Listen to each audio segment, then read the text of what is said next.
A ghost just appeared on his wing. 30,000 feet above the Syrian desert, a Russian pilot sits in the cockpit of his Su-35 fighter jet. The year is 2017.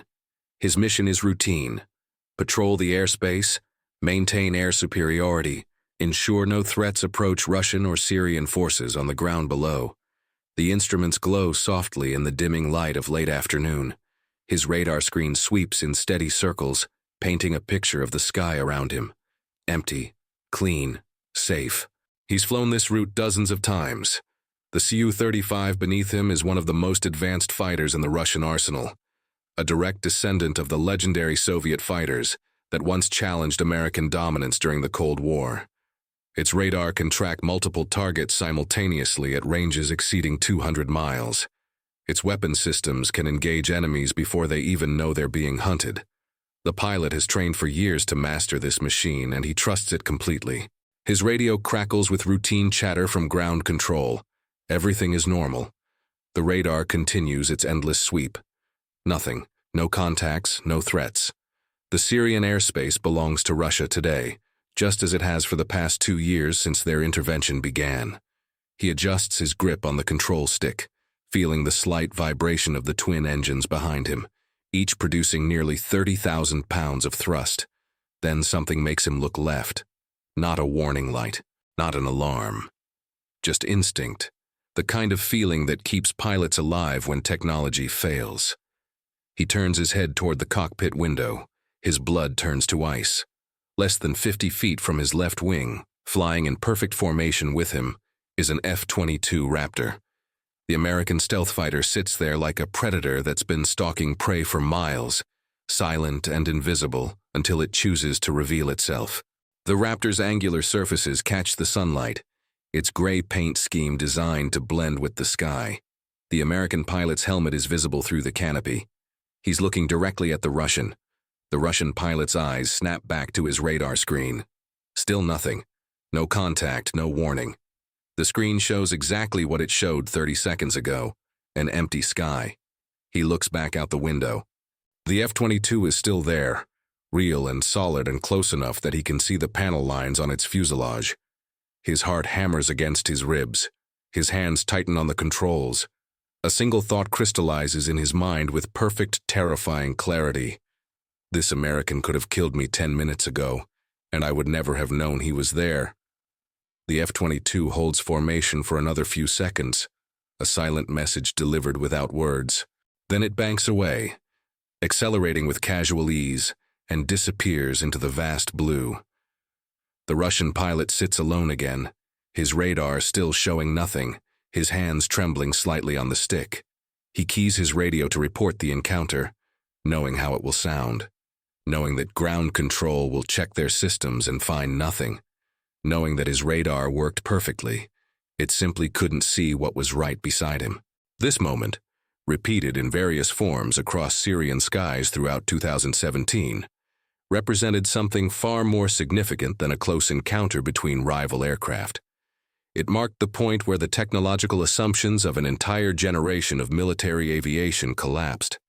The Russians had entered Syria confident in their capabilities, flying fighters they believed could compete with anything the Americans could field. What they discovered instead was that the rules of air combat had fundamentally changed, and they were fighting with equipment designed for a war that no longer existed. To understand how this happened, we need to go back to the end of the Cold War and trace the diverging paths that Russian and American military aviation took over the following decades. When the Soviet Union collapsed in 1991, it left behind a massive military-industrial complex built around the doctrine of matching American power plane for plane, tank for tank, ship for ship. The Russian Federation inherited this infrastructure, along with the assumption that Soviet-era technology, properly updated, could continue to compete with the West. Throughout the 1990s and early 2000s, Russia struggled economically. Military budgets shrank dramatically. New aircraft development slowed to a crawl. The focus shifted to upgrading existing designs, rather than creating revolutionary new ones.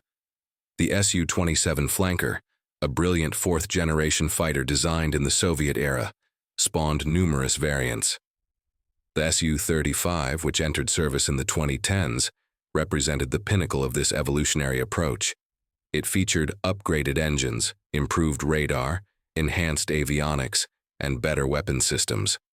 On paper, it was formidable.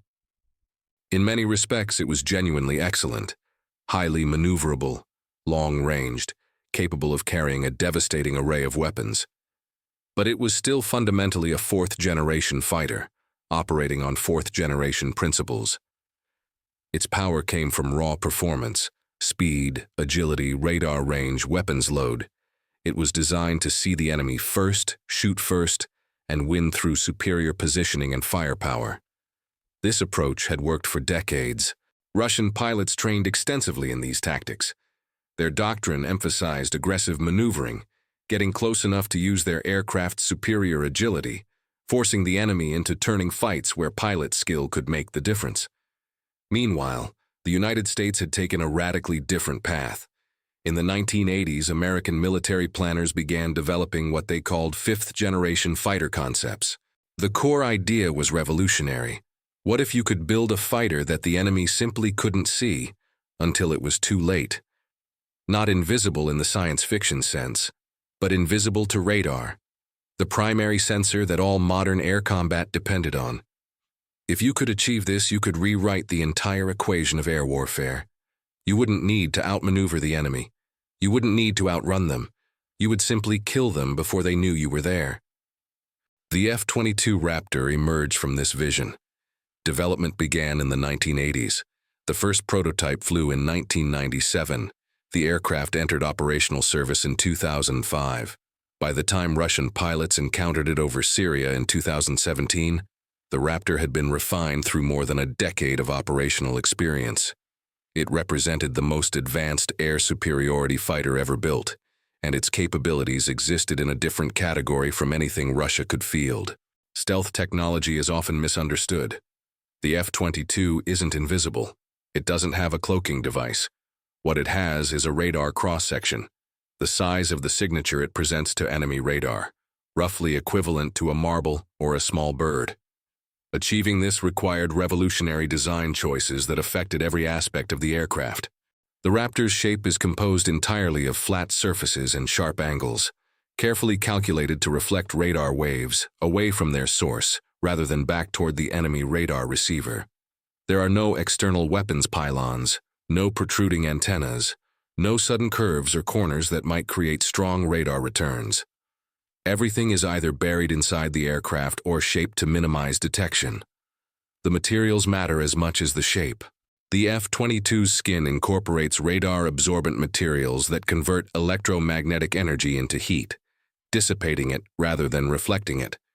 The edges where different surfaces meet are treated with special materials and coatings. Even the cockpit canopy is coated with a thin layer of metal that allows the pilot to see out but prevents radar waves from bouncing off the metal components inside the cockpit. The engine inlets are serpentine, curved in a way that prevents radar from getting a clear look at the spinning turbine blades, which would create a massive radar signature. But stealth is only part of the equation. The F-22 also features what the Air Force calls sensor fusion, the integration of multiple sensors into a single, coherent picture of the battlespace. The Raptor's radar is an active electronically scanned array, capable of tracking dozens of targets simultaneously, while also performing electronic warfare functions. Its passive sensors can detect enemy radar emissions from hundreds of miles away without revealing the F-22's position.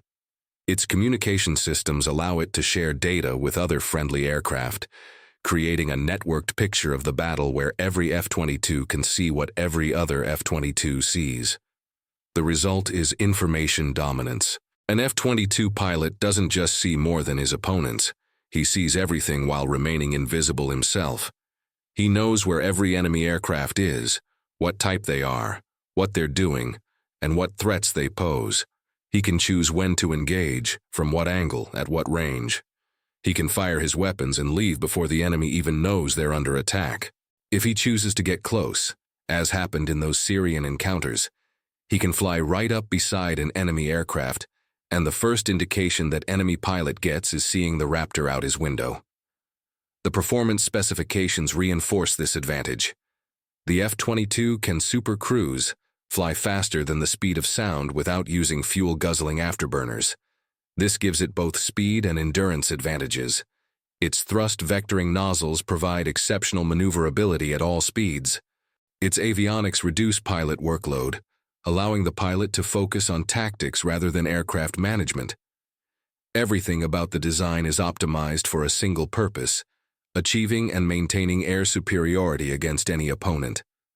When Russia intervened in Syria in September 2015, they did so with confidence. The Syrian civil war had created a complex battle space with multiple factions, but Russian air power was expected to dominate. They deployed advanced fighters including Su-35s, Su-30s, and Su-34s. Their pilots were experienced professionals, many with thousands of flight hours. Their mission was to support the Syrian government, strike rebel positions, and demonstrate Russian military capability to the world. The United States was also operating in Syrian airspace, officially focused on striking ISIS targets. American aircraft included F-15s, F-16s, and F-22 Raptors. The presence of the Raptors was significant. The F-22 had seen limited combat deployment up to that point, mostly in strike missions against ground targets in Iraq and Afghanistan, where its air superiority capabilities weren't really needed. Syria represented something different: a contested airspace where multiple nations' aircraft operated in close proximity, where the potential for confrontation was real. The rules of engagement were carefully managed. Neither side wanted direct conflict, but both sides wanted to demonstrate capability and resolve. This created a strange dynamic where aircraft from potential adversaries shared the same airspace, sometimes coming within visual range of each other, operating under peacetime rules but with wartime readiness. The first encounters between Russian fighters and F-22s likely occurred in late 2016 or early 2017, though exact dates remain classified. What is known comes from pilot debriefings, leaked reports, and careful analysis by military observers. The pattern was consistent. Russian pilots would be flying patrol missions, their radars showing clear skies. Then they would visually spot an F-22, sometimes quite close, sometimes in formation with them. Their radars would show nothing. Ground-based radar would show nothing. The only confirmation that the American fighter was really there came from their own eyes. One Russian pilot, in a debriefing that later leaked to Russian military forums, described the experience as like being hunted by a ghost. He said his radar was functioning perfectly, showing him a clear picture of the airspace with no anomalies or malfunctions. Then he looked out and saw the Raptor, close enough that he could see the American pilot looking back at him. He said the psychological impact was profound, realizing that all his training, all his aircraft's capabilities, all his situational awareness was completely useless against this opponent. The American had chosen when to be seen. The American had controlled the entire encounter. The American could have fired at any point, and the Russian would have died without warning. Another account described a Russian Su-35 pilot who was convinced his radar had malfunctioned. When ground control reported no contacts, but he could clearly see an F-22 flying parallel to him about a mile away. He ran diagnostics on his systems while keeping the American in sight. Everything checked out normal. His radar was working exactly as designed. It simply couldn't detect the stealth fighter. He reported feeling a sense of helplessness he'd never experienced before in his career, flying a state-of-the-art fighter jet while being completely blind to the most dangerous threat in the sky. These encounters were not accidents. They were deliberate demonstrations of capability. The F-22 pilots were sending a message: we can see you, we can track you, we can get close to you, and you will never know we're there until we want you to know. It was psychological warfare conducted without firing a shot, and it was devastatingly effective. The Russian military response went through several phases. Initially, there was denial and confusion. Pilots reporting these encounters were questioned extensively. Could they be certain of what they saw? Could it have been a different aircraft? Could atmospheric conditions have created a mirage? But as reports accumulated from multiple pilots on multiple occasions, denial became impossible. The Americans had achieved a level of stealth capability that Russian sensors simply could not counter. The next phase was technical analysis. Russian engineers examined the radar data, looking for any trace of the F-22s that pilots had visually confirmed. In some cases, they found faint, intermittent returns, brief flickers that appeared and disappeared, too weak and inconsistent to trigger tracking systems or warnings. These returns confirmed what the pilots reported, but offered no solution. The F-22's radar cross-section was simply too small for Russian radars to reliably detect and track at combat ranges. Russian doctrine had to adapt. Pilots were instructed to be more cautious in areas where F-22s might be present. They were told to rely more on visual scanning, to fly in formations that provided mutual support, to avoid predictable patterns that might make them easy targets. Ground-based radar operators were instructed to look for indirect signs of stealth aircraft, gaps in radar coverage, anomalous behavior by other aircraft, anything that might indicate an invisible presence.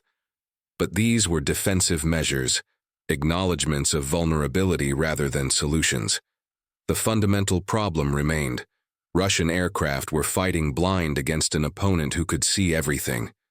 This created a profound psychological burden. Pilots had to fly knowing that at any moment, an enemy they couldn't detect might be tracking them, targeting them, preparing to fire. Every mission carried this background anxiety. Every clear radar screen was now suspect. The confidence that comes from trusting your sensors and your aircraft was gone, replaced by uncertainty and doubt. The strategic implications extended far beyond individual encounters. Air superiority is the foundation of modern military operations. Control of the airspace allows you to strike enemy ground forces, protect your own forces, conduct reconnaissance, and project power. Losing air superiority means your ground forces are vulnerable, your operations are constrained, and your strategic options are limited. The F-22 encounters demonstrated that in any serious conflict with the United States, Russia could not assume air superiority. In fact, they had to assume the opposite, that American stealth aircraft would dominate the airspace, picking off Russian fighters at will. This realization affected Russian calculations across multiple domains. In Syria, it meant being more cautious about confronting American operations. In broader strategic planning, it meant acknowledging a significant capability gap that would take years and enormous resources to close. It meant that the comfortable assumption that Russian military modernization had kept pace with the West was false. The technology gap that had opened in the 1990s, when Russia was economically struggling and America was investing heavily in next-generation systems, had not been closed. If anything, it had widened. Russia's response included accelerated development of their own fifth-generation fighter, the Su-57. This program had been underway since the early 2000s, but had proceeded slowly due to technical challenges and budget constraints. The Syrian encounters added urgency. The Su-57 incorporated stealth features, advanced avionics, and sensor fusion capabilities intended to compete with the F-22. But the program faced persistent problems. The stealth characteristics were inferior to American standards. The engines didn't meet performance goals. Production was delayed repeatedly.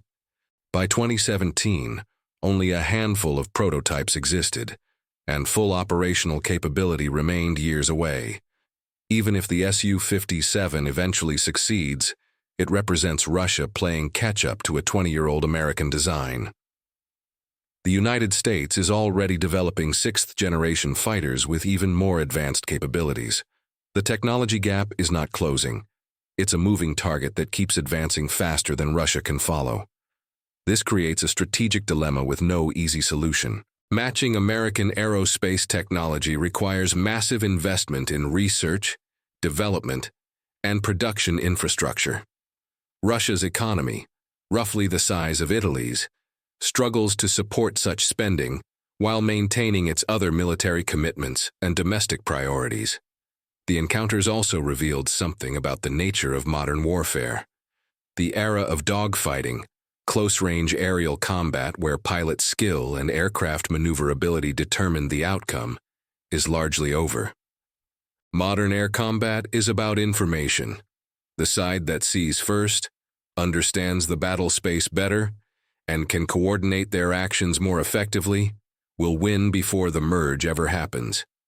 Stealth is just one component of this information dominance, but it's a critical one. An aircraft that can't be seen can't be targeted. An aircraft that can't be targeted can't be killed. It's that simple and that devastating.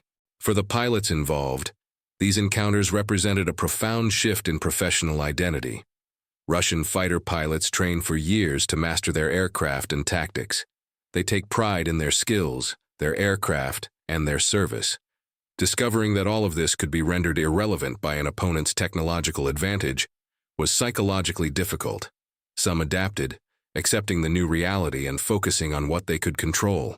Others struggled with the implications, feeling that their profession had been devalued, that individual skill no longer mattered as much as the technology you flew. American F-22 pilots, in contrast, operated with a confidence that bordered on invincibility. They knew their aircraft's capabilities. They knew the Russians couldn't see them.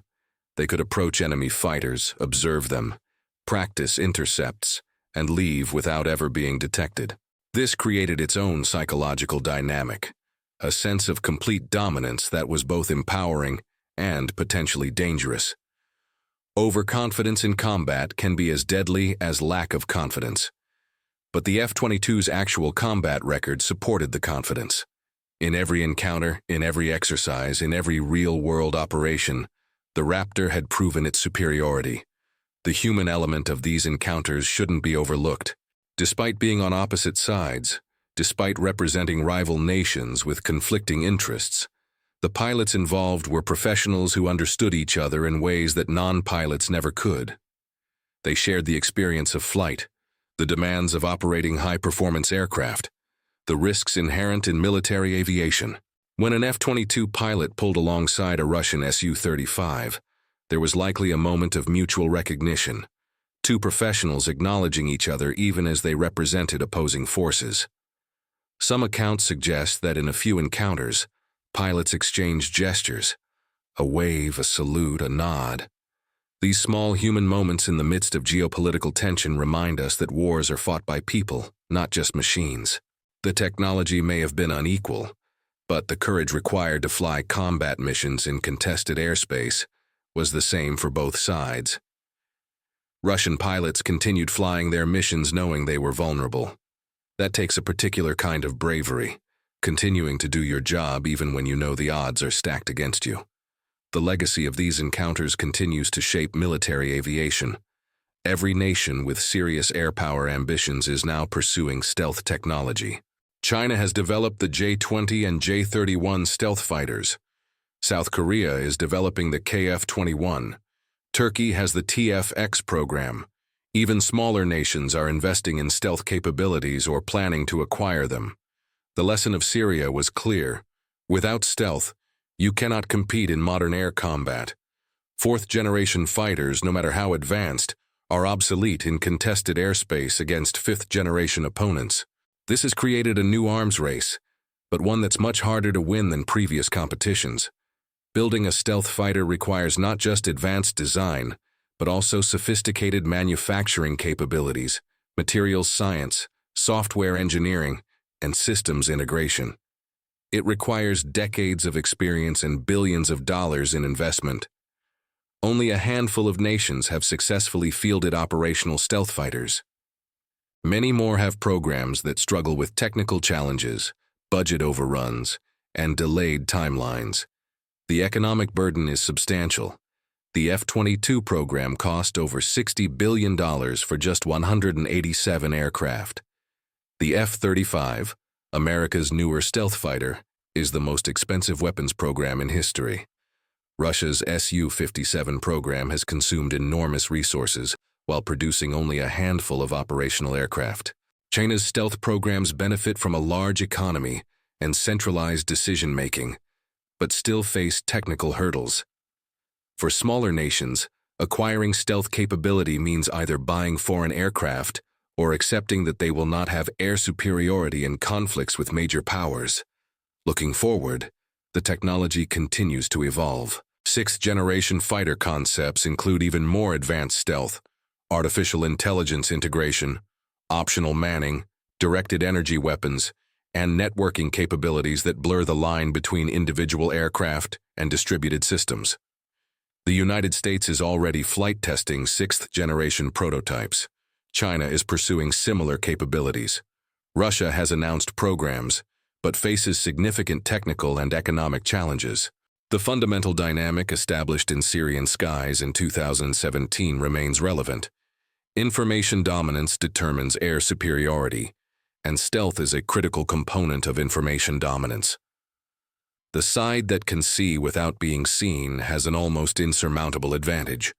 This advantage compounds across all aspects of air operations, not just fighter versus fighter combat, but also strike missions, reconnaissance, electronic warfare, and coordination with ground and naval forces.